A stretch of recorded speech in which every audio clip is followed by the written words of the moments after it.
My name is Michael Turner. I live in Plano, Texas, just outside of Dallas, 37 years old. I work as a project manager for a mid-sized construction company. Good pay, not rich, not poor. I make around $95,000 a year, which is decent in Texas. My job comes with long hours, site checks, client meetings, deadlines that feel like chasing shadows. But at the end of each day, what made it all worth it was walking through my front door, hearing my two boys yell, "Dad!" and feeling like everything I ever wanted was right there. Jessica, my wife, I met her at a friend's barbecue back in college. She was smart, charming, ambitious, the kind of woman people gravitated toward. When we got married 7 years ago, I was proud to build a life with her. She worked part-time in marketing for a small fitness company. Always stylish, always restless, dreaming bigger than suburban life sometimes allowed. We had our first son, Ethan, who's now 8, and then Noah, who's 4. From the outside, we looked like your typical happy Dallas suburb family. I still remember one particular Thursday back in 2019. It had been a normal work day, traffic was crawling as usual, and when I finally got home at 6:30, Jessica had the table set, the boys were running around with their toy dinosaurs, and the whole house smelled like her homemade lasagna. It felt good, it felt right. That's why the unraveling of our family hit me so hard, because it came out of nowhere, at least at first. The warnings weren't fireworks, they were hairline fractures, subtle shifts that only someone paying close attention would see. Jessica started becoming distracted. At the dinner table, while Ethan told his knock-knock jokes, she'd be looking at her phone under the napkin. Her laughter when I cracked a dad joke felt forced, delayed, almost like she had to remind herself to play along. Then came the changes in routine. Jessica used to love lazy Saturday mornings, sitting outside, drinking coffee while the boys played in the yard. Suddenly, she had errands every weekend. Errands that took hours. Dressed up in skirts instead of jeans, full makeup for a grocery run, I shrugged it off, but those errands never came back with groceries. The biggest sign? Her distance from the boys. Jessica had always been a hands-on mother. But slowly, Ethan would ask for her at bedtime, and she'd tell him, "Tell Daddy to read to you tonight." She wasn't outright cruel, just absent. Noah, our youngest, would reach out his arms and she'd almost reflexively set him down quicker than before, like holding him burned. That's what first unsettled me. A mother drifting from her own kids. That isn't normal fatigue. That's a heart turned elsewhere. One night around midnight, I went to grab water and saw her in the kitchen whispering furiously on the phone. When she noticed me, she jumped like a teenager caught sneaking out, said it was a friend going through something, but she wouldn't say who. Something in my gut told me that wasn't the truth. Suspicion builds like a tumor. Slowly you notice things you used to ignore. There were moments when Jessica came home later than she claimed. I knew because her car's GPS history synced to my phone, something she had forgotten when we shared accounts years ago. Instead of yoga studio, her car's location pinged downtown Dallas. That wasn't yoga. Then there was the credit card bill. A dinner for 2 at Ocean Prime, $320. She swore it was a girls' night, but I know her best friend Emily. She couldn't afford a Coke at that place, let alone surf and turf. Ethan even mentioned once at breakfast, "Mommy drove us by a big office tower and said her friend works there." That was strange. Jessica didn't know anyone in those circles. Or so I thought. I sat down one Sunday and went through her Instagram carefully. One photo tagged at a business gala, she cropped herself close, but you could see a man's arm around her waist, just barely in the frame. Same silver watch I'd seen in a Chamber of Commerce newsletter where they featured a local Dallas entrepreneur, Richard Collins. Early 50s, divorced, owned a chain of luxury home furnishing stores across Texas, rich, flashy, the kind of guy who leased Lamborghinis like normal people buy Hondas. That's when my stomach turned cold. It wasn't just paranoia anymore. There was someone. One Tuesday evening, Jessica told me she had a late work event, a product launch for her marketing company. She borrowed one of her more expensive dresses, curled her hair, and wore perfume she hadn't touched since our anniversary date 2 years ago. I kissed her goodbye, but then I didn't stay home. I hired a babysitter to watch the boys and followed her downtown. She didn't go to her office. She parked in front of the Fairmont Hotel, walked into the lobby like she'd been there 100 times, and within 10 minutes, out from the elevator walked Richard Collins himself. Tall, tan from some Caribbean vacation, dressed in an expensive suit. They didn't even try to hide it. They hugged, and when they kissed, my whole chest caved in. That was the moment my marriage ended. But I didn't storm in. I just took out my phone. Snap, snap. Pictures of them holding hands. Her laugh, the kind of laugh I hadn't heard in months, echoing across the lobby. I drove home numb. I tucked Ethan and Noah into bed that night, wondering how I would shield them from what I now knew. After that night at the Fairmont, when I saw Jessica in Richard's arms, I knew I needed more than my own eyes. In divorce court, accusations mean nothing without proof. I had to become my own private investigator because no one else was going to do it for me. At first, it was small things. I started going through the pockets of her coats in the laundry. Receipts slipped into corners. One was for a $700 dinner at Ocean Prime, a seafood place I'd never been to in my life and certainly didn't pay for. The bill was for 2 entrees, 2 bottles of wine, and a dessert platter. When I asked her about it casually, she scoffed. "My client treated me. It's called networking, Michael. You wouldn't understand." She always had an explanation ready. Too ready. Then came the jewelry. A gold bracelet gleamed on her wrist one night, and when I asked, she said, "Oh, this? A thank you gift from the company." Yet, I recognized the exact brand box stuffed in her closet, wrapped in a receipt with Richard Collins' name buried under clothes she thought I'd never dig through. I checked her car one night while she slept. Tucked under the passenger seat was a room key card to the Fairmont. She claimed she'd never even gone near that hotel. I slipped it into an envelope and kept it in a hidden folder with the receipts, photos, and any scrap of evidence I could find. But the real turning point came when I remembered our shared Apple Cloud account. Years back, we'd linked them to keep track of calendars and the kids' pictures. Jessica must have forgotten. While she was at another work retreat, I logged in. What I found hollowed me out. Emails. Sweet nothings and long exchanges with Richard, written at midnight. "I love our stolen nights. The way you understand me, unlike him." Photos. Hotel selfies she'd cropped before sharing online, but here, in full frame, Richard's arm around her shoulder. Videos. Short clips of them goofing around in his car, laughing like teenagers, her face lit up in ways I hadn't seen in years. One line in particular almost made me drop the laptop. "I'll never tell Michael that Noah's not his. Let him think he's the father. It's easier this way." I scrolled back, shaking, my heartbeat hammering my ears. Again and again, in different threads, she talked about Noah as our son with Richard. Our little secret. Michael doesn't suspect. I had to push the laptop away.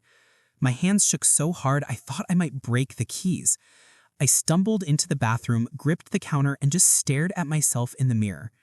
I didn't recognize the man looking back. That night, I went into the garage, sat in the driver's seat of my car, and sobbed until it hurt to breathe. Images of Noah's little smile, his arms reaching for me to carry him, ran through my head. How could she? How could she rob both of us of the truth like that? But when the storm of tears finally slowed, one thing solidified. Biology didn't matter. Noah was my son. He called me dad.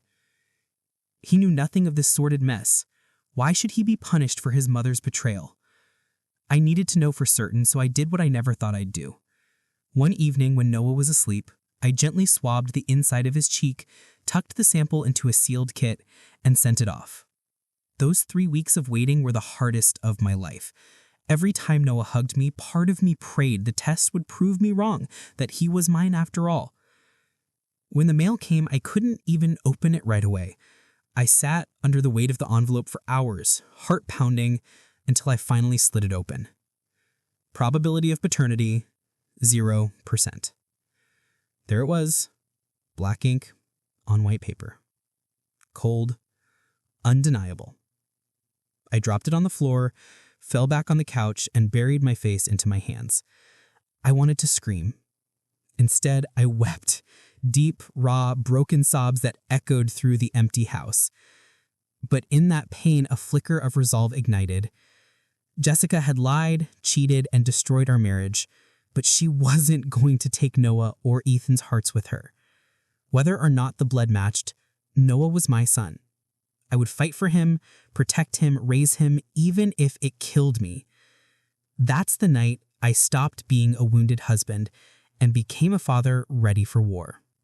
I started making plans for divorce, custody, survival.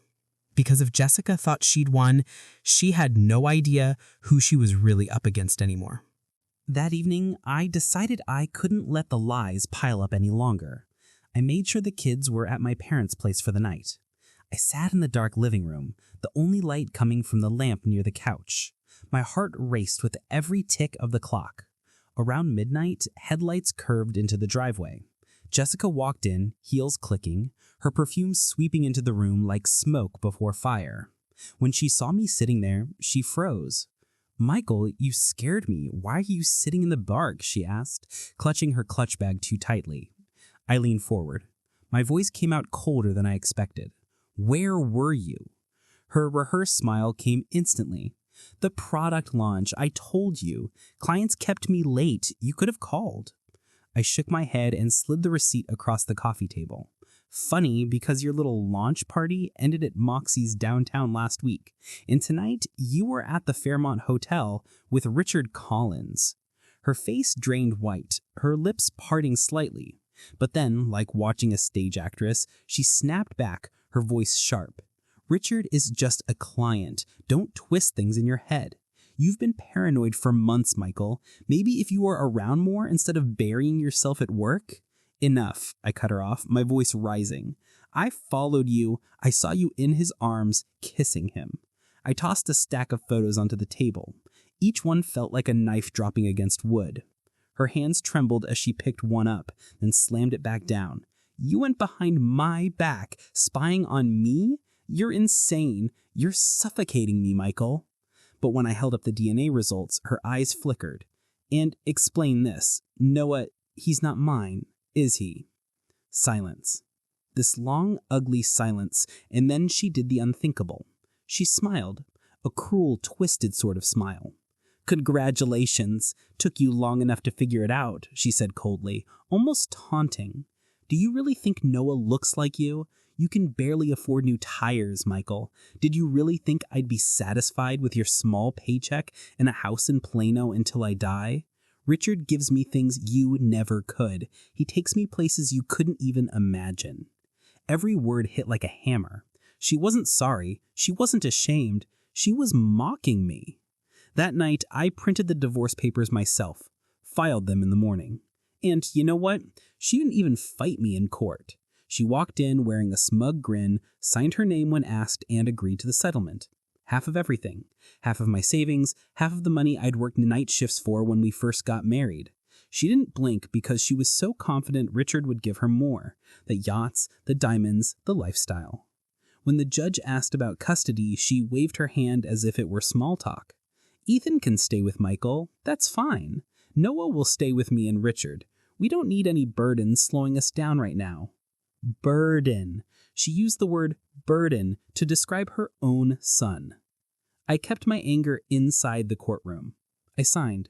And just like that, the woman I'd once thought was my soulmate walked out of my life, smiling as though she'd won. But God has a way of bringing balance.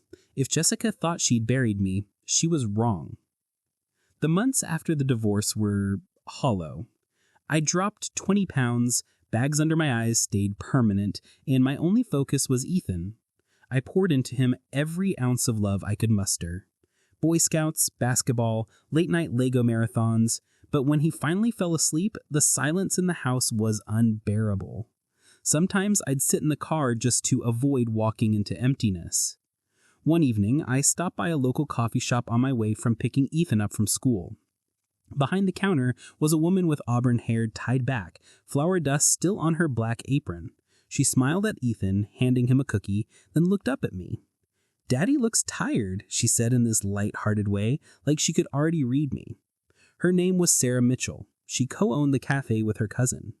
Ethan loved the cookies so much that stopping there became his idea of an after-school deal. Slowly, conversation bloomed. First as strangers, then as friends. Weeks turned into months.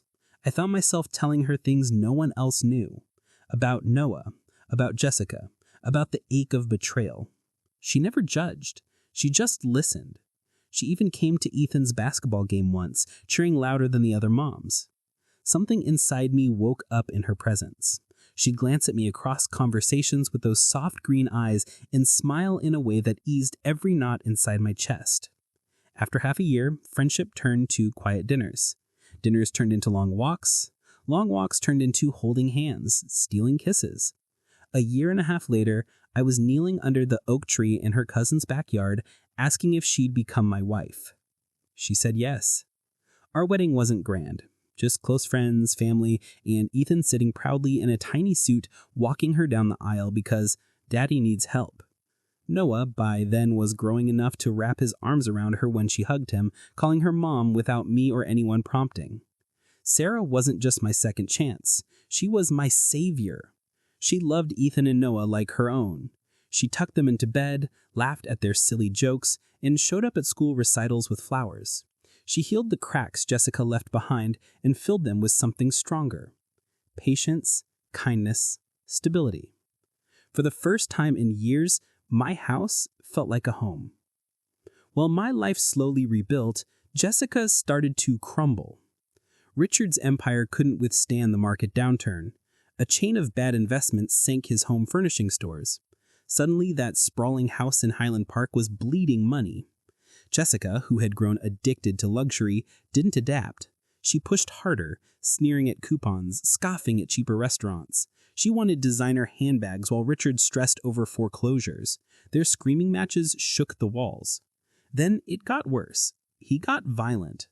Neighbors whispered of shouting, smashed glass, bruises Jessica tried to hide under makeup.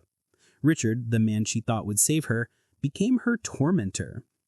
And then came the ultimate betrayal. For years, he'd promised he'd marry her properly once the timing was right, but he never filed paperwork. She wasn't his wife, just his mistress with a nicer title.